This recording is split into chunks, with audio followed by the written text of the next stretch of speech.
வணக்கம். புது புது அர்த்தங்கள் நிகழ்ச்சிக்கு வரவேற்கிறோம். இன்றைய நிகழ்ச்சியில் பங்கேற்பதற்காக மார்க்சிஸ்ட் கம்யூனிஸ்ட் கட்சியின் திரு அருணன் அவர்களும் திமுகவின் திரு கண்ணதாசன் அவர்களும் வந்திருக்காங்க. வணக்கம். திமுக கூறி வரும் சுயாட்சி கோரிக்கைக்கு கிடைத்த தேசிய அங்கீகாரம் அப்படின்னு திமுக தலைவர் கருணாநிதி தெரிவிச்சிருக்கிறாரு. மாநில கவுன்சில் கூட்டத்தில் மாநில முதலமைச்சர்கள் வைத்த கருத்துக்கள், பிரதமர் மோடி தெரிவித்த கருத்துக்கள், இதையெல்லாம் அடிப்படையாக வச்சு தேசிய அங்கீகாரம் கிடைத்திருக்கிறது அப்படின்னு. அங்கீகாரம், அதுவும் தேசிய அங்கீகாரம் அப்படின்னு சொல்றதை எப்படி பார்க்கலாம்? பல்வேறு ஆண்டுகளாக திராவிட முன்னேற்றத்துறை 1970களில் மாநில சுயாட்சி கொள்கையை அப்பொழுது வலியுறுத்தி வருகிறது. ராஜமன்னார் அறிக்கையாகட்டும், பின்னர் சர்க்காரிய கமிஷன் அறிக்கையாகட்டும், இவைகளெல்லாம் மாநில சுயாட்சி, அதாவது அதிகார பரவலாக்கப்பட வேண்டும், உண்மையான அந்த ஃபெடரல் சிஸ்டம் என்று சொல்லக்கூடிய கூட்டாட்சி தத்துவம் நிறைவேற்றப்பட வேண்டும் என்றால் இந்தியா போன்ற நாடுகளில் மாநிலங்களுக்கு அதிக அதிகாரம் கொடுக்கப்பட வேண்டும் என்ற ஒரு கருத்தோட்டத்தை திராவிட முன்னேற்ற கழகம் மாநில சுயாட்சி கொள்கை மூலம் உருவாக்கியது. அப்பொழுதெல்லாம் கவர்னர் பதவி தேவையில்லை. பேரறிஞர் அண்ணா அவர்கள் சொன்னது போல ஆட்டுக்கு தாடி எப்படி தேவையில்லையோ அது மாதிரி மாநிலத்துக்கு கவர்னர் பதவி தேவையில்லை என்று சொன்ன பொழுது எல்லோரும் எள்ளிய நகை ஆடினார்கள். அது மட்டுமல்ல, 2009 மரியாதைக்குரிய தலைவர் கலைஞர் அவர்கள் முதலமைச்சராக இருந்த பொழுது முதலமைச்சர் மாநாட்டில் பேசிய போது இதே மோடி பேசிய உளவுத்துறை பரிமாறிக்கொள்வது, உளவுத்துறை தகவலை பரிமாறிக்கொள்வது குறித்து பேசியிருக்கிறார். அப்பொழுதெல்லாம் அது பெரிதாக்கப்படவில்லை. அதே போன்று பல்வேறு கருத்துக்கள், எடுத்துக்காட்டாக சொல்ல வேண்டுமென்றால், இப்பொழுது நிதிஷ்குமார் பேரறிஞர் அண்ணா சொன்ன அந்த திராவிட முன்னேற்ற கொள்கையை கவர்னர் பதவி தேவையில்லை என்பதையும், அதே போல் அப்படி தேவை என்றால் மாநில அரசுகளுடன் கலந்து ஆலோசித்து செய்ய வேண்டும் என்று சொல்லியிருக்கிறார். இதுதான் முதலமைச்சரும் மரியாதைக்குரிய ஜெயலலிதா அவர்களும் என்ன சொல்கிறாங்கன்னு கேட்டிங்கன்னா, மாநில சுயாட்சி என்ற வார்த்தையை தவிர்த்து விட்டு அந்த திராவிட முன்னேற்ற மாநில சுயாட்சின்னு சொன்னால் எங்கள் தலைவர் கலைஞர் சொன்னது போல திராவிட முன்னேற்ற கழகத்தை குறிப்பிட்டு விடுமோ என்று அஞ்சி அதை தவிர்த்து விட்டு என்ன சொல்கிறாங்கன்னா, கவர்னர்களை ஆளுநர்களை நியமிக்கும் பொழுது எங்களை ஆலோசித்து செயல்படும் சொல்கிறாங்க. இப்படி திராவிட முன்னேற்ற கழக மாநில சுயாட்சி கொள்கைக்கு இப்பொழுது மத்திய பல்வேறு மாநிலங்களும் அந்த கொள்கையை ஒட்டி பேச ஆரம்பித்திருப்பது முக்கியமாக திராவிட முன்னேற்ற மாநில சுயாட்சி கொள்கை கிடைத்த ஒரு அங்கீகாரம், அது ஒரு வெற்றி என்ற கருத்தை தலைவர் கலைஞர்கள் பதிவு செய்திருக்கிறார். மாநில முதலமைச்சர்கள் வலியுறுத்துறாங்க, பிரதமர் வரைக்கும் கூட வலியுறுத்துறாங்க, இதெல்லாம் திமுகவின் கோரிக்கை, இதன் மூலமாக ஒரு தேசிய அங்கீகாரம் கிடைச்சிருக்கு அப்படின்னு சொல்றத, அந்த ஓன் பண்ணிக்கிறத எப்படி எடுத்துக்கலாம்? அவருக்கு அந்த உரிமை உண்டு. அவரும் திமுகவும் வெகு காலமாக மத்தியில் கூட்டாட்சி, மாநிலத்தில் சுயாட்சி என்கிற முழக்கத்தை கொடுத்து அதற்காக குரல் கொடுத்து வந்தவர். அவர் சரியாக குறிப்பிட்டிருக்கிறார். நான் அது புற செய்திகளை பார்த்தேன். உண்மையிலேயே மகிழ்ச்சியாக இருந்தது எங்களுக்கும். பீகார் முதல்வர் நிதிஷ்குமார், எங்களுடைய திரிபுரா முதல்வர் மாணிக் சர்க்கார், ஆச்சரியப்படத்தக்க வகையில் தமிழக முதல்வர் கூட மாநில உரிமைகள் பற்றி இந்த முதலமைச்சர்கள் மாநாட்டில் மிக தீவிரமாக பேசியிருக்கிறார்கள். நான் இவ்வளவு தீவிரமாக பேசுவாங்கன்னு எதிர்பார்க்கல. அதனாலே எனக்கு மகிழ்ச்சியாக இருந்தது. அவர் சரியாக குறிப்பிட்டிருப்பது போல முதல்வர் கூட அந்த அளவு, பிரதமர் கூட அந்த அளவுக்கு இல்லை என்றாலும் அது இல்லை சில கூறுகளை சொல்லித்தான் துவக்கி வச்சிருக்கார் மாநாட்டையும். ஆனால் எனக்கு என்ன மகிழ்ச்சியாக இருந்துச்சுன்னா, உடன்பிறப்புக்கு கலைஞர் எழுதிய கடிதத்தில் அவர் இதை குறிப்பிடலை. இடதுசாரி கட்சிகளும் குறிப்பாக கம்யூனிஸ்ட் கட்சிகளும் மாநில உரிமைகளுக்காக அந்த காலத்தில் எந்த அளவுக்கு குரல் கொடுத்தன, திமுகவோடு இணைந்து காங்கிரஸ் அல்லாத முதலமைச்சர்களுடைய மாநாட்டை எல்லாம் ஜோதிபாசு எப்படி கூட்டினார், அங்கே எப்படி இந்த மாநில அதிகாரங்கள் தேவை என்று பல வகையான தீர்மானங்கள் கவர்னர் பதவி உட்பட நிறைவேற்றப்பட்டன என்பதை அவர் குறிப்பிடவில்லை. பரவாயில்ல. ஆனால் எனக்கு என்ன மகிழ்ச்சி என்றால், பேச்சு தான் பிரதமருடைய பேச்சு தான் மாநில உரிமை, எல்லாரும் இணைஞ்சு செயலாற்றணும் என்பது பற்றியெல்லாம் இருக்கிறதை ஒழிய செயல் உண்மையிலேயே அதற்கு முரணாக இருக்கிறது. அது உத்தரகாண்ட் ஆனாலும் சரி, அருணாச்சல் பிரதேசம் குறிப்பிட்டு காட்டியிருக்காங்க. அதுதான், அதை விட ரொம்ப அருமையான ஒரு சொல்லாடலையும் கலைஞர் பயன்படுத்தி இருக்கிறார்.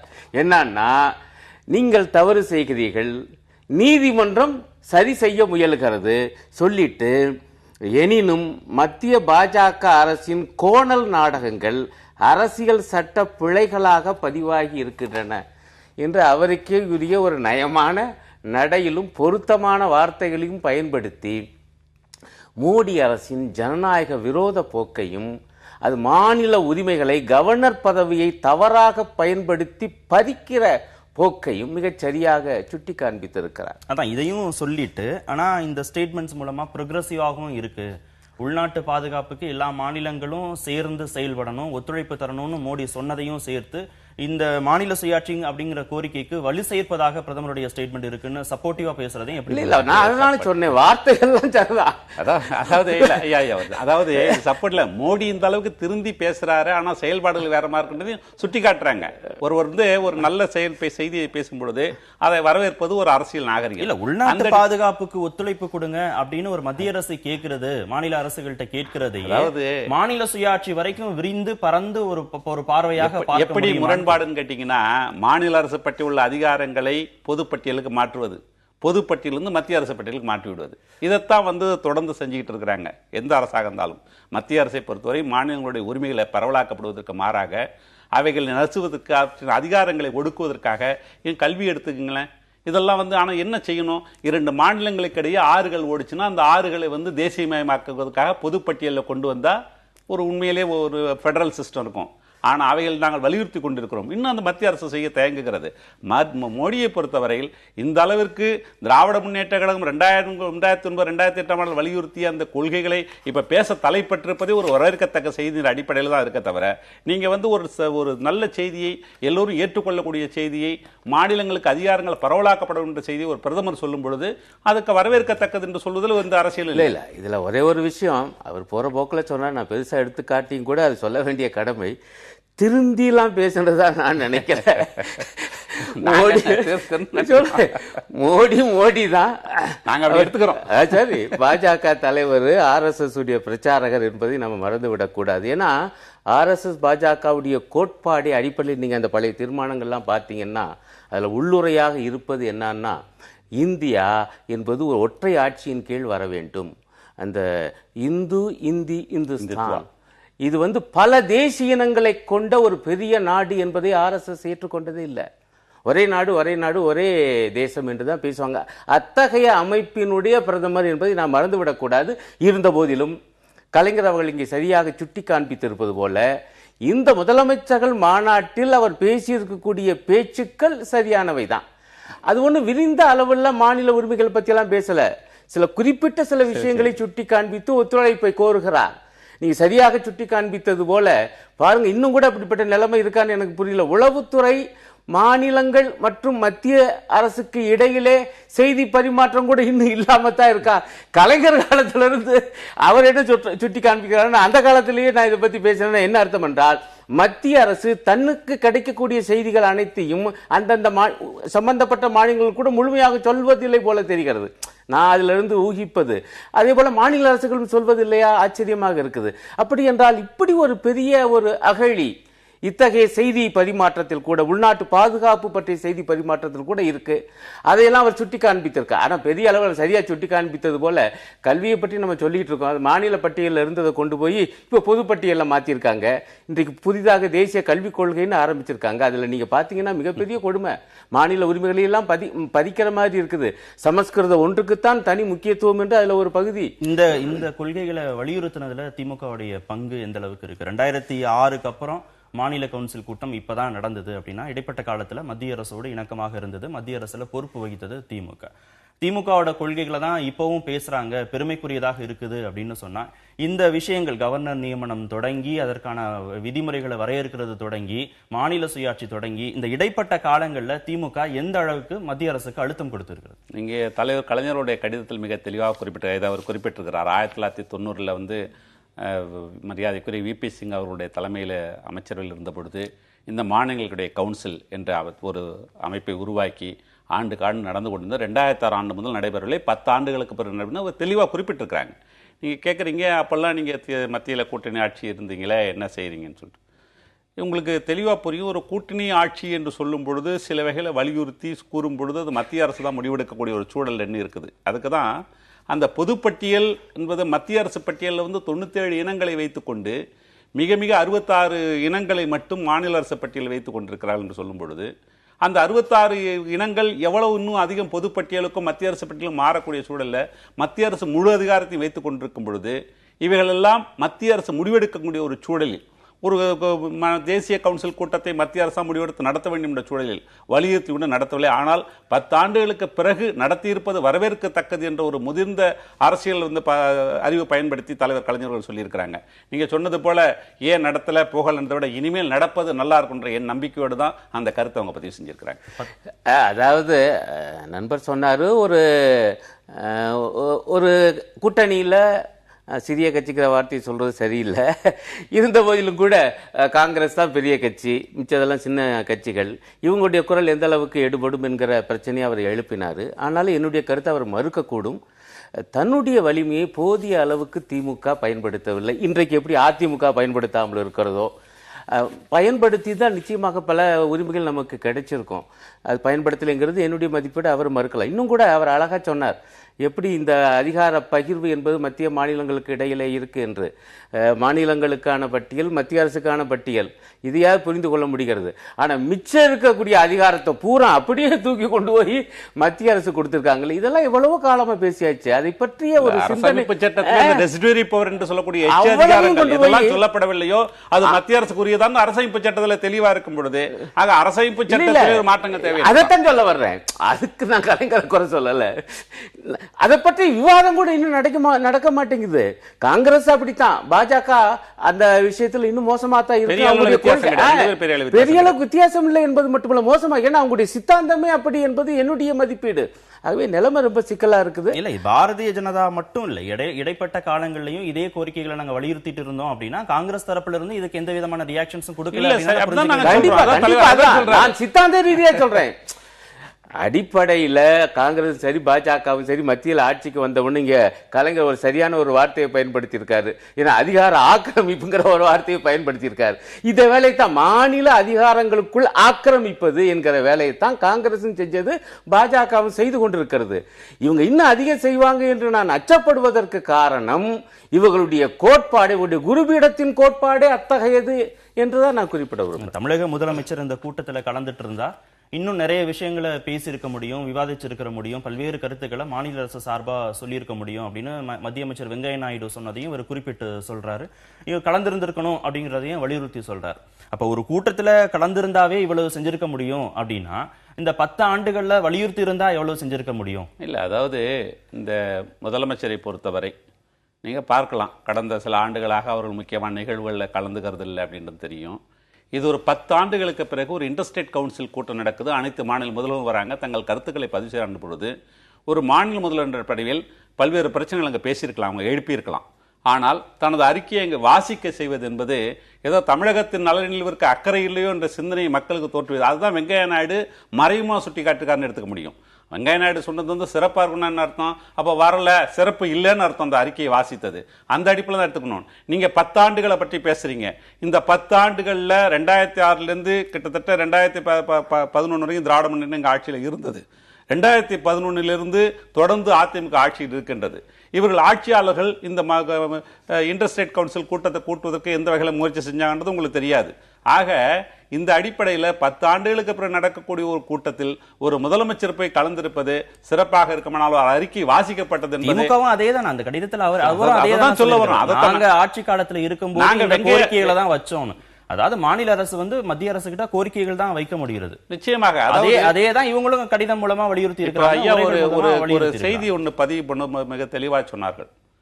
கடந்த ஆட்சியில் திராவிட முன்னேற்ற கழகம் அழுத்தம் கொடுக்கல அப்படின்றது கூடுமான நான் செஞ்சிருக்கோம். ஆனால் இப்பொழுது 37 நாடாளுமன்ற உறுப்பினர்களை, இன்னும் சொல்ல போனால் அங்கே ஒரு 11 நாடாளுமன்ற உறுப்பினர் 48 பேரை வைத்து 50 பேர் கிட்டத்தட்ட வச்சிருக்கக்கூடிய ஒரு மாநில உறுப்பினர்களை மோடி அரசுக்கு எந்த அளவுக்கு அழுத்தத்தை கொடுத்திருக்கலாம், இவைகளெல்லாம் செய்திருக்கலாம். அப்படிப்பட்ட ஒரு நாடாளுமன்ற உறுப்பினர் அதிகமாக கொண்ட ஒரு முதலமைச்சர் அங்கு சென்று தனது கருத்தை பதிவு செய்து மாநில எவ்வளவு பிரச்சனைகள், இந்த பாலாறு கட்டக்கூடிய பிரச்சனை இருக்க, குறுக்க அணை கட்டுவது பிரச்சனையாகட்டும், அல்லது அதிக நிதி பெறக்கூடிய பிரச்சனையாகட்டும், அல்லது காவிரி பிரச்சனையாகட்டும், இப்படி பல்வேறு பிரச்சனைகள் முக்கிய பிரச்சனைகள் இருக்கும் பொழுது அதை பற்றி கொஞ்சம் கூட கவலைப்படாமல் தனது அறிக்கையை எழுதி கொடுத்து படிக்க செய்து விட்டு வருவது என்பது இந்த மாநிலத்துக்கு செய்த துரோகம் என்ற அடிப்படையில் தான் வெங்கையா நாயுடு அவருடைய அறிக்கையை நாங்கள் அப்படி தான் எடுத்துக்கிறோம். அவர் சிறப்பாக இருக்கணும்னு சொன்னது வெளிப்படையாக திட்ட முடியல, அப்படி வந்திருந்தா சிறப்பாக இருக்கணும்னு சொன்னது அதுதான் பொருள். இல்லை, எனக்கு என்ன படுதுன்னா, மாநிலங்களுக்கு இடையிலான அந்த கவுன்சில் கூட்டத்துக்கு கூட முதல்வரால் போக முடியல என்றால்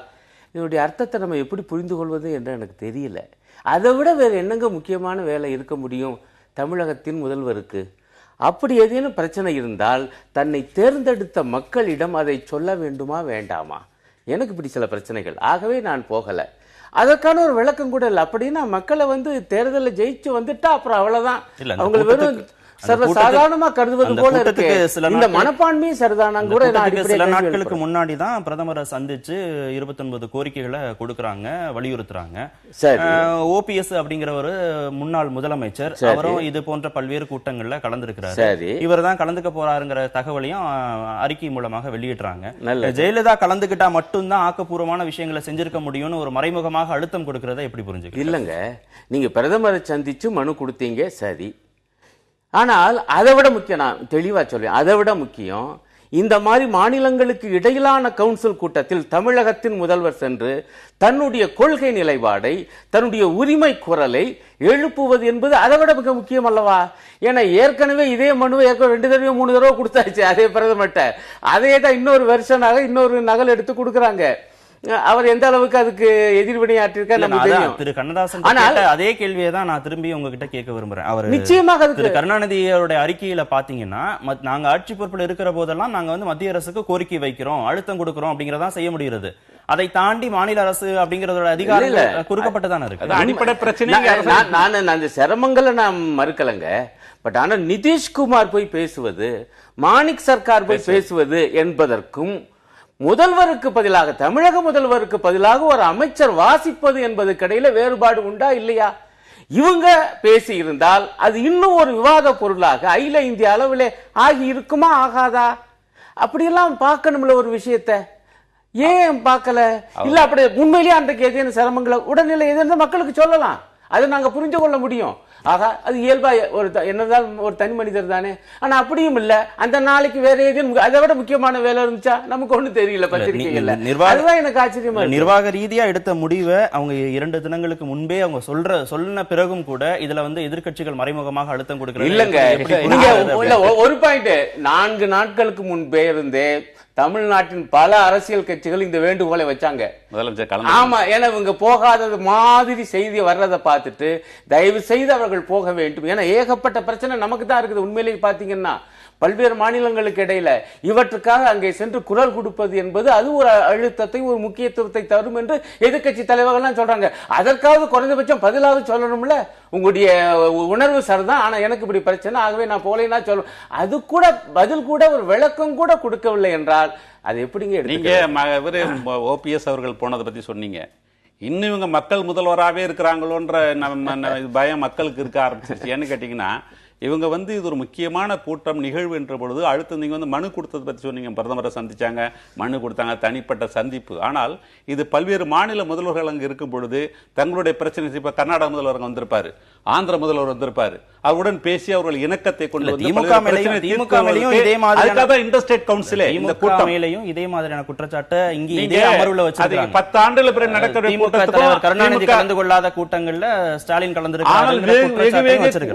குறைவான நிகழ்வு தான் அது. நீங்க அதை புரிஞ்சுக்கணும். நீங்க கிட்டத்தட்ட 2011 வரைக்கும் அது மாதிரி முதல் தலைவர் கலைஞர் அவர்கள் போய் தில்லிக்கு சென்று கலந்து கொள்ளாது ஓரிரு நிகழ்வு தான்.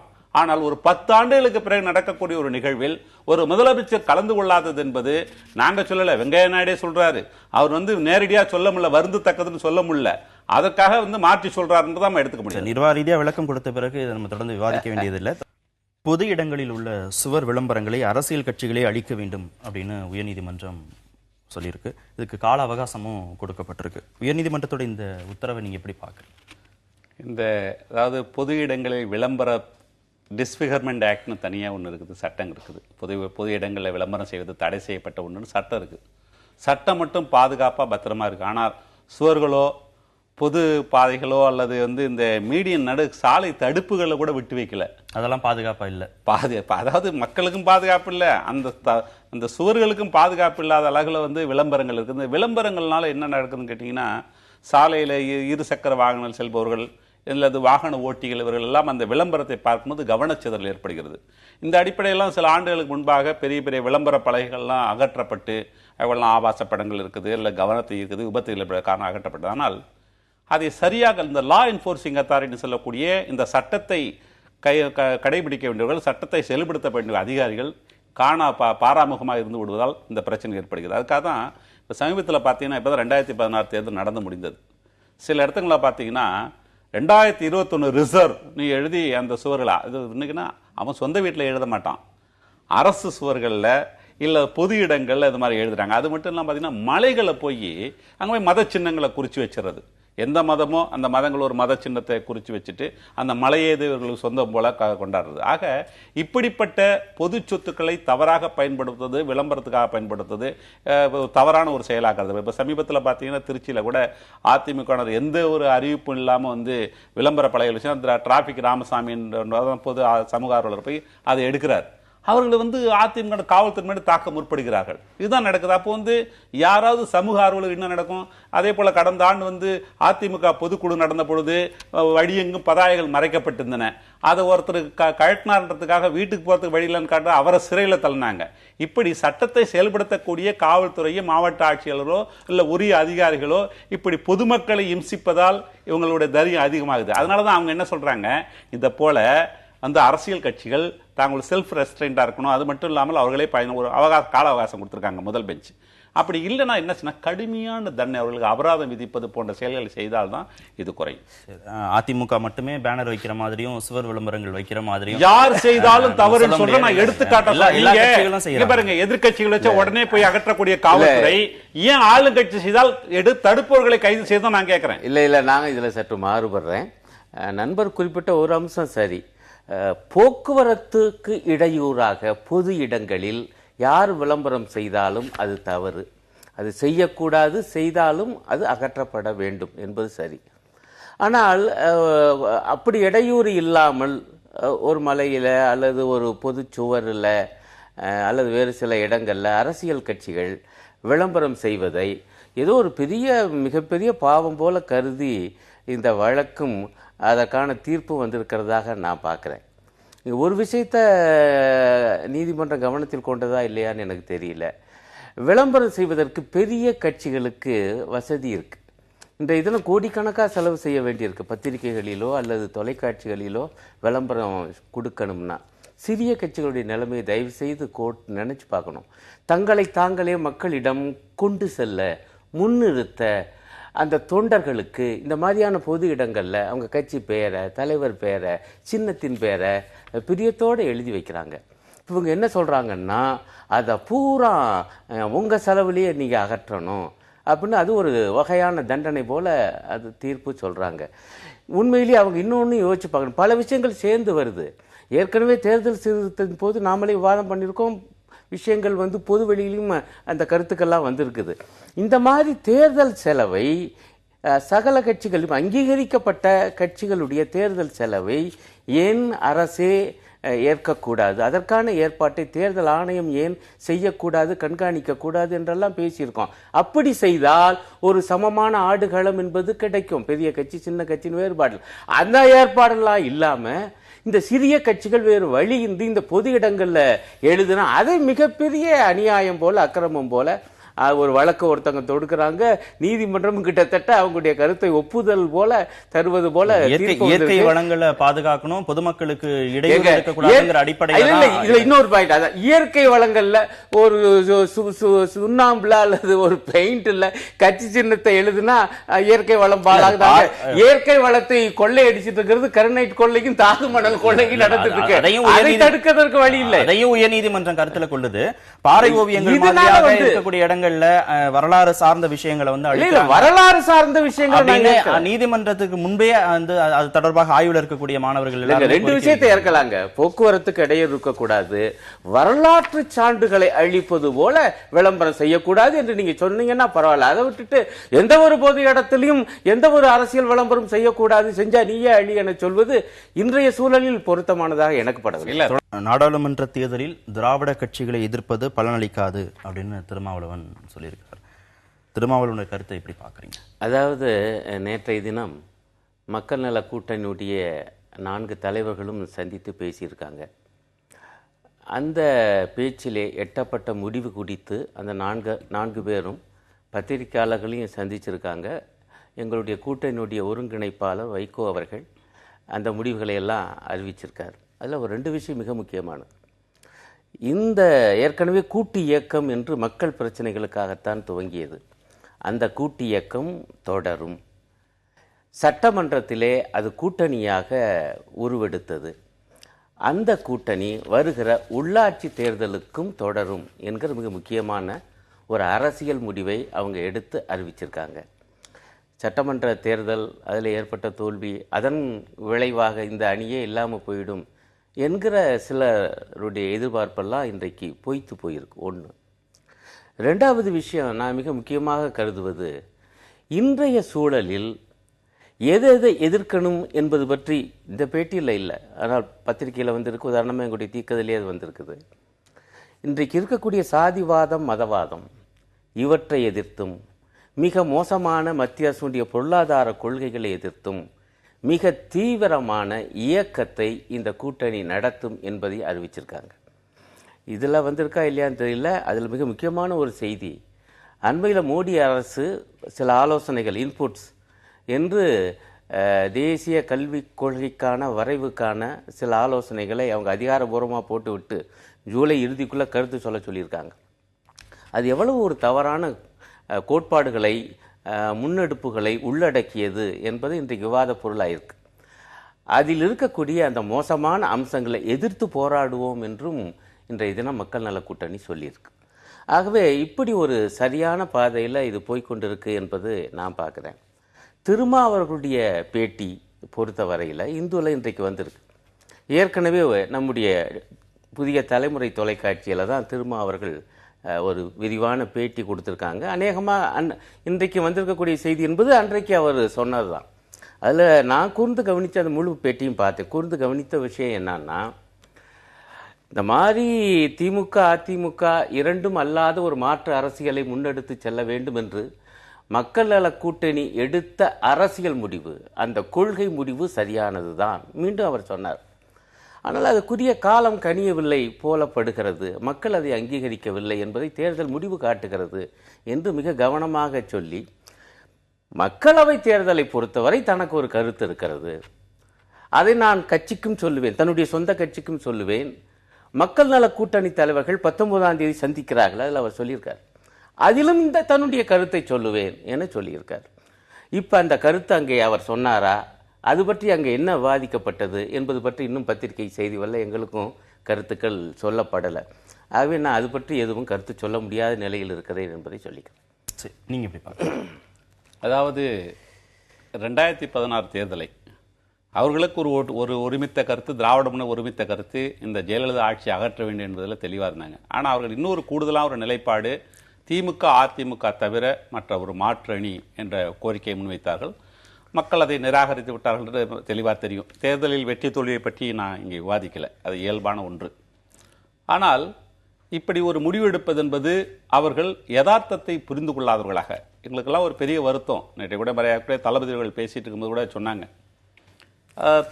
இந்த சட்டப்பேரவையில் கம்யூனிஸ்டுகள் 1952 பொதுத் தேர்தலில் அங்கம் வைத்திருந்திருக்கிறார்கள், ஆனால் இப்போ அவர்கள் இல்லை என்பது ஒரு வருத்தத்தை அவர்கள் பதிவு செய்தார்கள்.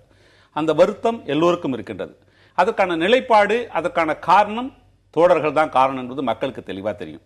ஏன்னா தேர்தலில் சில சீட்டுகள் வாங்குறது அவங்க கொள்கைன்றதை நான் ஒத்துக்க மாட்டேன். இருந்தால் கூட அவங்க பிரசன்ஸ்ன்றது தமிழ் மாநிலத்திற்கு மிக முக்கியமானது என்ற ஒன்று அடிப்படையில், அந்த வருத்தத்தின் அடிப்படையில் நான் சொல்கிறேன். இரண்டாவதாக, மரியாதை திருமா அவர்கள் பல்வேறு கருத்துக்களை அதில் பதிவு செய்திருக்கிறார். திராவிட இயக்கங்களை மீறி நாம் நாடாளுமன்ற தேர்தலை சந்திக்க முடியாது என்ற ஒரு கருத்தை பதிவு செய்திருக்கிறார். அது யதார்த்தத்தினுடைய வெளிப்பாடாகத்தான் நாம் எடுத்துக்க முடியும். காரணம் என்னன்னு கேட்டிங்கன்னா, இந்த தேர்தலில் இப்போ நடந்து வந்த 2016 தேர்தலில் அதனுடைய விளைவுகளை அவர்கள் சந்திச்சிருக்கிறாங்க. இப்போ வட மாவட்டங்களை எடுத்துக்கிட்டீங்கன்னா திராவிட முன்னேற்ற மொத்தமுள்ள 89 தொகுதியில் 49 தொகுதிகளுக்கு மேலே வெற்றி பெற்று இருக்கிறது, யாருடைய கூட்டணி பெரும்பாலும் இல்லாமல். ஆனால் மரியாதை தலைவர் கலைஞர் அவர்கள் இந்த ஆட்சியை தூக்கி எறிய ஓரணி சேருங்கள் என்ன இவங்க சொல்லுவாங்க, நாங்கள்லாம் உங்கள் கொள்கைன்னு. தேர்தல் கூட்டணியில் எந்த கொள்கை இல்லை என்பதும் எல்லாரும் ஒத்துக்குவாங்கன்னு நான் நினைக்கிறேன். இப்படிப்பட்ட சூழலில் இந்த கூட்டணி ஒருமித்த கூட்டணியாக இருந்திருக்குமே ஆனால் நிச்சயமாக இந்த ஆட்சி அகற்றப்பட்டிருக்கும், புது ஆட்சி மலர்ந்திருக்கும். ஆனால் இந்த இஃப் அண்ட் பட்ஸ் எல்லாம் சொல்றதை விட இப்பொழுது அவர்களுடைய முடிவு என்பது அவருடைய தனிப்பட்ட முடிவு. இந்த உள்ளாட்சி தேர்தலில் போட்டியிடுவது, அடுத்த தேர்தலில் போட்டியிடுவது என்பது அதை பற்றி நான் விவாதிக்கிறேன். அந்த கட்சியினுடைய முடிவாகத்தான் அதை பார்க்கிறேன் தவிர அதில் நாங்கள் கருத்து சொல்வதற்கு எதுவும் இல்லை. திராவிட கட்சிகளை சட்டமன்ற தேர்தலில் எதுக்குறது, உள்ளாட்சி மன்ற தேர்தலில் எதுக்குறது அப்படிங்கிற ஒரு நிலைப்பாட்டையும், நாடாளுமன்ற தேர்தலில் வந்து அவங்களோட சேர்ந்து வேறு ஒரு கட்சியை எதுக்குறது இல்லை வேறு ஒரு கொள்கையை எதுக்குறது அப்படிங்கிறதும் எந்த அளவுக்கு ஒரு ஸ்ட்ராட்டஜியா பார்க்கலாம், இல்லை இந்த ஸ்ட்ராட்டஜியில் இருக்கிற குறைபாடா பார்க்கலாம்? இல்லை, அதுக்கு முன்பு நண்பர் சொன்ன ஒரு சில விஷயங்களுக்கு நான் மீண்டும் விளக்கம் தர வேண்டியிருக்கு. ஏற்கனவே தேர்தல் காலத்தில் சொன்னது தான். அவர் குறிப்பிட்டார், அவர் சரியாகவே குறிப்பிட்டார் ஒரு விஷயத்தை. அதிமுக ஆட்சி அகற்ற வேண்டும் என்று மக்கள் நல கூட்டணி தலைவர்கள் சொன்னது உண்மை. ஆனால் அதே நேரத்தில் அவங்க திமுகவையும் எதிர்ப்பது என்கிற ஒரு நிலைப்பாட்டை எடுத்தாங்கன்னு. காரணம் என்னன்னா, ரெண்டு விஷயம். ஒன்று, சில மிக முக்கியமான அடிப்படையான பிரச்சனைகள் இந்த தேர்தலில் வந்துச்சு. மதுவிலக்கு, ஊழல் தடுப்பு, அதே போல் இயற்கை வளத்தை பாதுகாப்பது போன்ற அடிப்படையான பிரச்சனைகள் இந்த தேர்தலில் குறிப்பாக வந்துச்சு.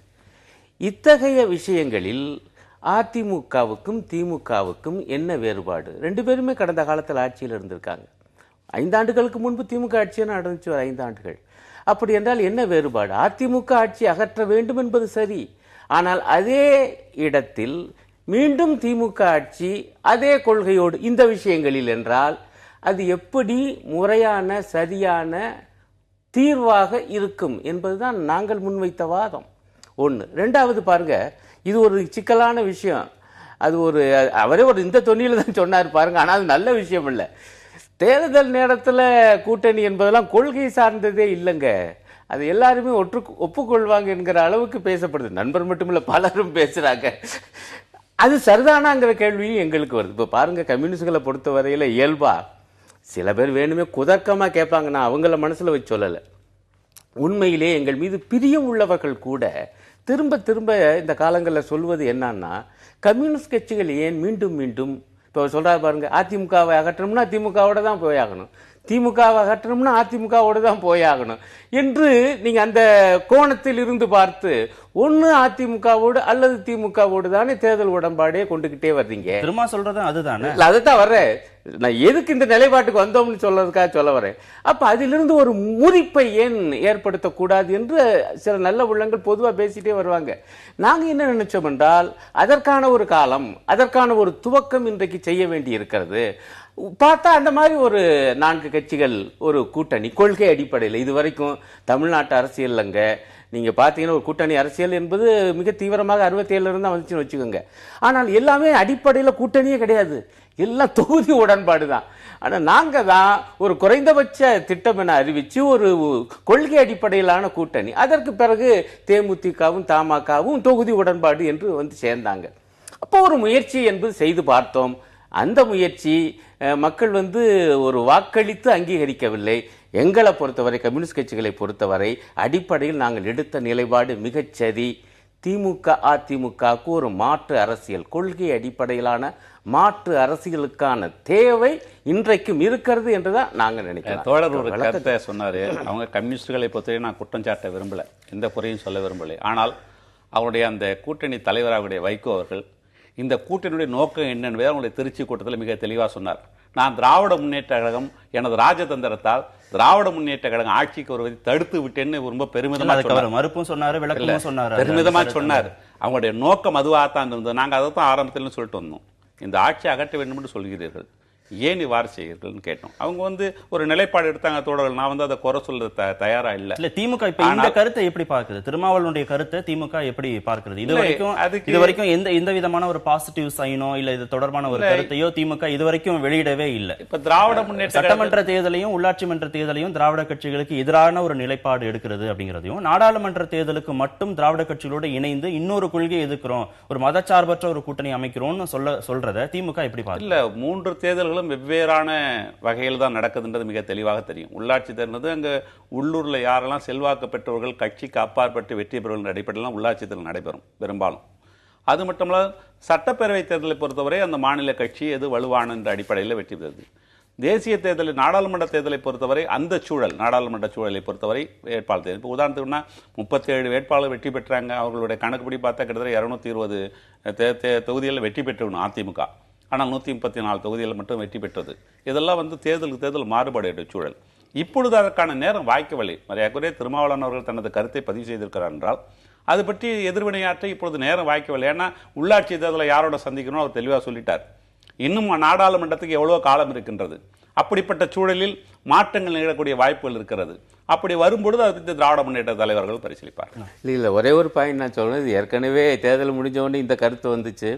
இந்த மாதிரி மக்கள் நல கூட்டணி, அப்புறம் தேமுதிக, தமாக அந்த கூட்டணியின் காரணமாகத்தான் திமுக ஆட்சியை பிடிக்க முடியவில்லை என்கிற ஒரு கருத்து. அதற்கான புள்ளிவரங்கள்லாம் நான் ஏற்கனவே இந்த வாதங்களில் செஞ்சுருக்கேன். இந்த அணி நின்னதுனால சில தொகுதிகள் அதிமுக ஜெயித்தது எப்படி உண்மையோ அதே போல் திமுக ஜெயித்தது உண்மை என்று நாங்கள் அந்த பட்டியலெல்லாம் கொடுத்துருக்கோம். அது மட்டுமல்ல, இந்த கருத்தை இப்போ கூட தளபதி அவர்கள், திமுகவினுடைய தளபதி அவர்கள் சொல்லியிருக்காங்க. ஆனால் ஒரு விஷயத்தை நான் இங்கே சுட்டி காண்பிக்க வரேன். டாக்டர் கலைஞர் அவர்கள் வேறு ஒரு கருத்தை தான் ஆரம்பம் முதல் சொல்லிக்கிட்டு வர்றாரு. திமுக ஆட்சியை பிடிக்க முடியாமல் போனதற்கு மிக முக்கியமான காரணம் மத்தியில் உள்ள மோடி அரசு செய்த சதிங்கிற வார்த்தையை அவர் பயன்படுத்தல, கிட்டத்தட்ட அந்த அர்த்தத்தில் தான். அவர் எப்படி 10 மணிக்கே அவங்க வாழ்த்து சொன்னாரு, அந்த வாழ்த்து அதன் மூலமாக என்ன நடந்துச்சு, அதிகாரிகள் மாறினாங்களா, ரொம்ப குறைந்த வாக்கு வித்தியாசமான அந்த தொகுதிகள்லாம் என்ன நிலைப்பாடு என்கிற விஷயத்தை கலைஞர் அவர்கள் தொடர்ந்து பேசிக்கிட்டு இருக்காரு என்பதையும் நான் இங்க ஒரு காரணம். அதாவது இடங்கள் குறைந்து அது ஒரு காரணமா தலைவர் கலைஞர் இல்ல ஒரு காரணமா சொல்லல. நீங்க தயவு செய்து பல்வேறு காரணங்கள் அதுவும் ஒரு அப்படி அவர் சொல்லவே இல்ல. நீங்க கலைஞருடைய இல்ல நீங்க எடுத்து வேணா பாருங்க. பேச்சு பெற்றல மிக அழுத்தமாக அவர் பேசியது என்னன்னா, திமுகவுடைய தோல்விக்கு மிக முக்கியமான காரணம் மோடி அரசு எடுத்த நிலைப்பாடு என்று தான் அவர் சொல்றாரு. ஆகவே அவங்களுக்குள்ள அது இருக்கு. நான் இன்னும் கூட அப்புறம் அவர் இதுவும் சொல்றாரு, தோல்விக்கான காரணத்தை திமுக அணிகள் அல்லது இடைநிலை தலைவர்கள் அவங்களே யோசிச்சு பார்க்கணும், நம்மகிட்ட எது. ஆகவே பல காரணங்கள் இருக்குங்க. அவை தயவு செய்து இந்த வெற்றி தோல்வி எல்லாம் அவ்வளவு எளிதாக நம்ம ஒரு ஒற்றை காரணியினால் முடிவு செய்ய முடியாது என்பதை மட்டும் நான் இங்க குறிப்பிடுறேன். இதுவரைக்கும் திமுக திருமாவுடைய ஸ்டேட்மெண்ட்டுக்கு எந்த விதமான எதிர்வினையும் ஆற்றல, எந்த விதமான கருத்தையும் சொல்லல. மக்கள் நல கூட்டணிக்குள்ள இருக்கக்கூடிய தலைவர்களும் இதை பத்தி நாங்க எதுவும் பேசணும் இல்ல விவாதிச்சோம் அப்படிங்கிற கருத்தையும் சொல்லல. தேமுதிகவுக்கும் தமாகவுக்கும் நாங்க அழைப்பு விடுப்போம் அப்படிங்கிற ஒரு கருத்தை மட்டும் தான் சொல்றாங்க. இதுக்கு மன ரீதியாக அவங்க தயாராயிட்டாங்க. திருமாவளவன் வெளியேறுவது அப்படிங்கிற ஒரு சூழல் தான் இனிமே யதார்த்தம், அதற்கு மன ரீதியாக தயாராயிட்டாங்க அந்த தலைவர்கள் அப்படின்னு. நீங்க தயவு செய்து இப்படி எல்லாம் வார்த்தைகளையோ கருத்துக்களையோ திணிக்காதீங்க.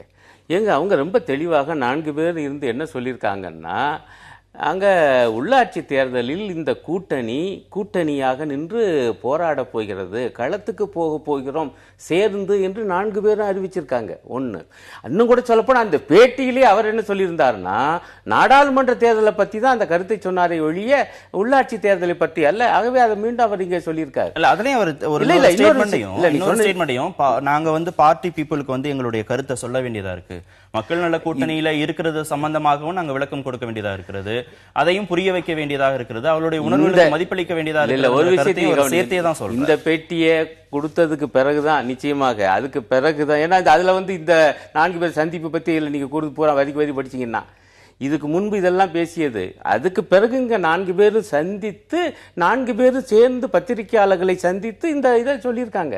இன்னும் கூட பாத்தீங்கன்னா 4 பேரும் சேர்ந்துதான் இன்னும் என்ன சொல்றாங்கன்னா, தேமுதிகவையும் தமாகவையும் நாங்க மீண்டும் அழைக்கிறோம், ஆக உடன்பாட்டுக்கு வாருங்கள், 6 பேரும் சேர்ந்து 6 கட்சிகளும் சேர்ந்து உள்ளாட்சி தேர்தலை சந்திப்போம். அதே போல பிரச்சனை. அதனாலதான் சொல்ல வரேன், தேர்தல் ஒரு பக்கம் இருக்கு. ஏற்கனவே சட்டமன்ற தேர்தலில் எந்த பயனும் தராத ஒரு நிலையில, இந்த கூட்டணி பயன் தராத நிலையில மீண்டும் இந்த கட்சிகளுக்கு அழைப்பு விடுப்பதற்கான சூழலை எப்படி புரிஞ்சுக்கிறது? அந்த கட்சிகளும் வேற வேற நிலைப்பாட்டில் இருக்கிற போது இதை எப்படி நீங்க பாக்குறீங்க? இல்ல ஒண்ணு, இந்த பயன் தராத என்கிற சொல் இருக்கு, அது கவனமாக கையாள வேண்டியது.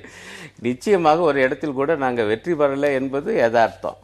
ஆனால் இப்படி சேர்ந்து நிற்காமல், நான் உதாரணம் சொல்ல வரேன், தனித்தனியாக நின்றிருந்தால் நிலைமை எப்படி இருந்திருக்கும்? இப்படிலாம் யோசிச்சு பார்க்கணும். ஆகவே பயனே தரவில்லை என்றெல்லாம் நாங்கள் முடிவுக்கு வரல.